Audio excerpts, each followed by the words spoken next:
saaxiibayaal waxaan ku bilaabi doonaa bishii malabka oo ay soo dhamaatay ama honeymoonka waan kala jeedo Arne Slot hogaamiyaha kooxda Liverpool bil malab ayuu ku jiray imaanshihiisii kadib markii uu bedelay George Klopp laakiin xalay wixii ku dhacay waxay ahaayeen wax macalinkan ilowsiin kara xasuuqa ama guulihii waaweynaa uu soo gaaray kulamadii ugu dambeysay bishii malabka oo ay soo dhamaatay Nottingham Forest iyo macalinkooda Nuno Espirito Santo ayaa Anfield ugu sheegay Arne Slot halkan inuu yahay horyaalka Ingiriiska uusan ahayn horyaalka Holland halkan wax walba ay ka dhici karaan koox walba joogana maalinba wiji kooxaasi ee ula iman karaan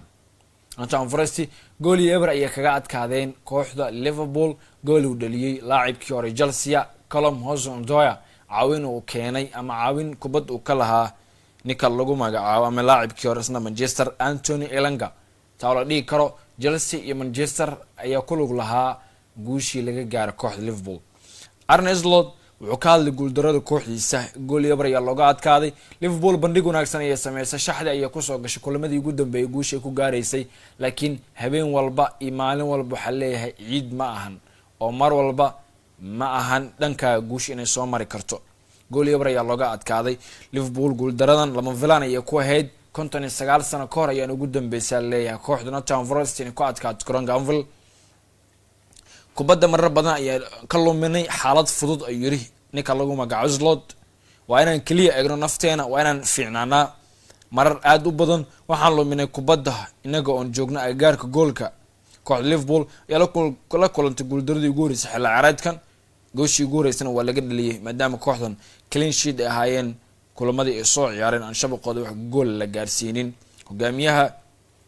nafteena ayaan ku ciqaabeena ayuu leeyahay wixii dhacay waxay ahaayeen wax aad looga xumaado qaybtii labaad isbedel ayuu sameeyay macalinkan laakiin uma suuragelin kooxdu inay soo celiso goolka guusha ama goolka kaliya looga adkaaday Nuno Espirito Santo hogaamiyahan cajiibka ah ayaana bandhiga weyn gaarsiiyay guusha si kooxdiisa Nottingham Forest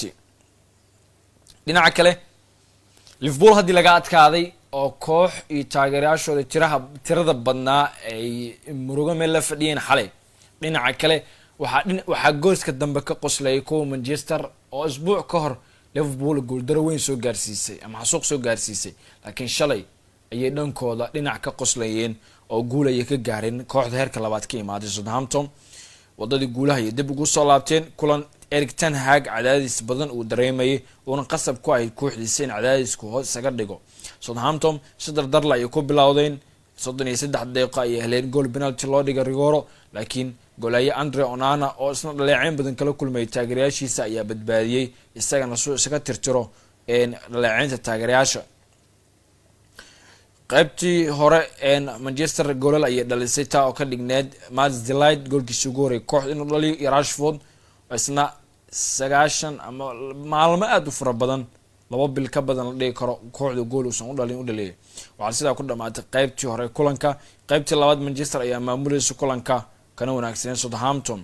calaamada guudan Rosa ay qaateen Jack Stephens ayaana Rosa qaatay 90 daqiiqo goolka saddexaad Garnacho bedel ku soo galay ayaa dhaliyay sida ayuu kulan ku soo dhamaaday Ten Hag iyo wiilashiisa cadaadiska ay isaga qaadeen laba gool dare ee hore ogala soo kulmeen kooxaha Brighton Liverpool ayana isaga tirtiray dhibaatadaasi naadiga heerka labaad Southampton taa oo qayb ka ahayd kulamadii la ciyaarayay hadii United ay adkaato banaanka ku soo adkaatay magaalada Manchester waxay u shineed kuwa buluuga ah oo sanadihii ugu dambeeyeen halkaasi shumac buluug uga daarnaa Manchester City iyagana guul weyn ay ka gaareen adiga Brentford waliba guul soo laabasho leh waxa la isweydiinayaa daafaca horyaalka ka ciyaara Ingiriiska ee celin kara Erling Haaland waa kee difaaca Premier League jooga ee lagu diri karo Haaland sanadkan waa kee maadaama xidigan goolal fara badan uu dhalinayo min hat-trick uu dhaliyay laba kulankii ugu dambeeyay laba gool kale u raacsaday 19 daqiiqo ayuu Haaland barbareeyay gool looga hormaray Weza gool uu dhaliyay laakiin mar kale Haaland ayaa laba gool ka dhigay 13 daqiiqo ayaan ku qaadatay laba gool inuu dhaliyo waliba gool saddexaad ayaa birta kaga dhacday laacibkan taa oo qayb ka ah waxyaabaha cajiibka xidiga sanadkan uu la soo baxay Erling Haaland bilowgii horyaalkana su'aal la weydiiyay ayaa ahayd bandhigan wanaagsan oo sameynay uu ku jawaabay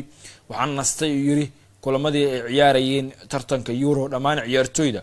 aad ayaan u soo nastay waqti wacan ayaan soo qaatay yiri xilligana diyaar ayaan u ahay waan u oomanahay mar kale inaan ku guuleysto kabta dahabka horyaalka ingiriiska kooxdan aan ka caawiyo horyaalka city ayaana hogaanka sidaa kusii fadhinaysa bandhig wanaagsan ee kulankaasi ay sameeyeen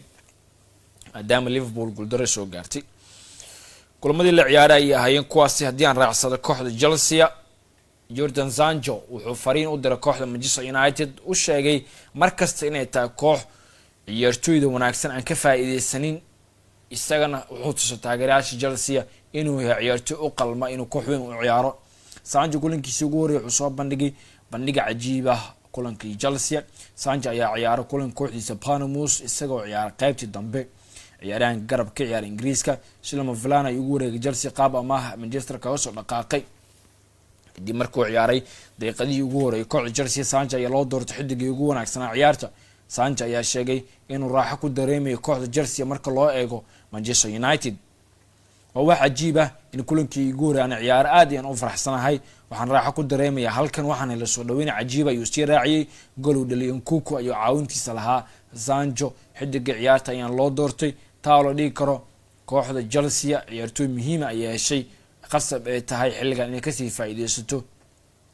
ciyaartooyga Jordan Sancho reer Manchesterna way la yaaban yihiin xidiga wax uu sameynayo Ten Hag isku dhiciisa ayaa keentay laacibkan kooxda in laga diro oo isaga dhaqaaqo isaguna wuxuu leeyahay xaalad walba imaada hadda Chelsea waxaan ku dareemayaa deganaan iyo raaxo ayuu leeyahay wiilkan Ingiriiska ah ee Jordan Sancho shikooyin kale ayaan sii qaadi doonaa kulamadii la ciyaaray ay ahaayeen iyadoo maanta indhaha dhan ay aadi doonaan London caasimada Ingiriiska markay wada ciyaaraan Chelsea waan yiraahday Arsenal iyo Tottenham North London derby kulanka lagu magac daray waa kulan aad u adag Mikel Arteta su'aal lagu weydiiyay dhaawacyada ciyaartooyda heysata waxa galabta uu heysto iyo wax la soo shirtay karo xaaladda dhaawac Martin Odegaard Ricardo Calafiori ayuu ka hadlay tababare Mikel Arteta ciyaartooydaas waa kuwa muhiim u ah kooxda shaxdiisa laakiin maanta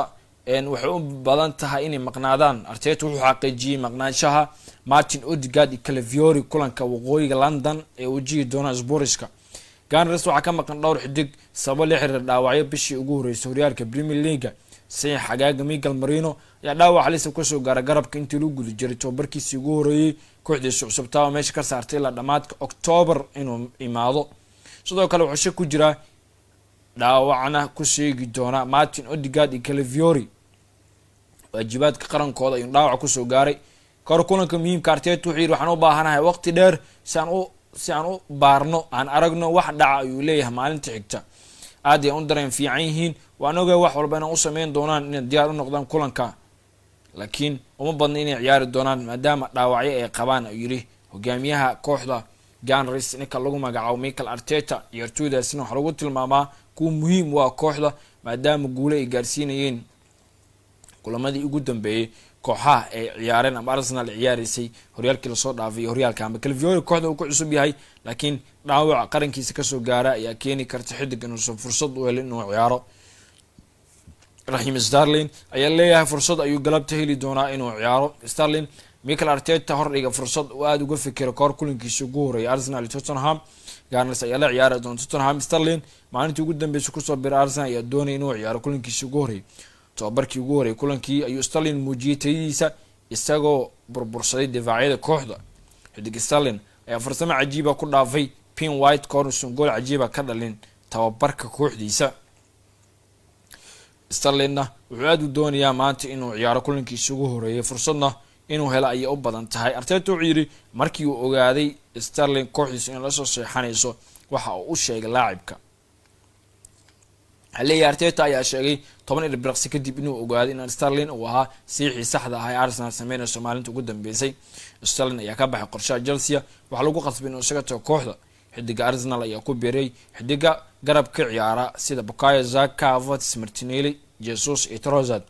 Arteta ayaa hor Sterling kula soo shaqeeyay kooxda Manchester City wuxuu muuqdaa mid fiican wuxuu leeyahay tamar badan waan ku faraxsanahay Arteta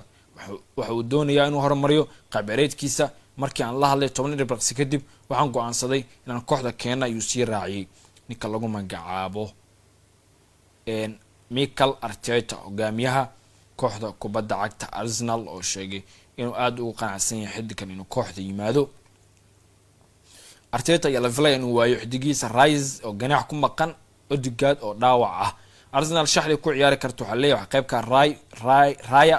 White, Saliba, Gabriel, Timber, Havertz, Partey, Jorginho, Saka, Jesus iyo Martinelli. Jesusna diyaar ayuu yahay uu yiri macalinka oo sheegay xidigan inuu aad u qanacsan yahay inuu qayb ka noqdo ama dib ugu soo laabto kooxdiisa kubadda cagta ee Arsenal. waana mid kamid ah ciyaartooyda ugu muhiimsan dhanka wararka oo heesto hogaamiyaha lagu magacaabo Mikel Arteta.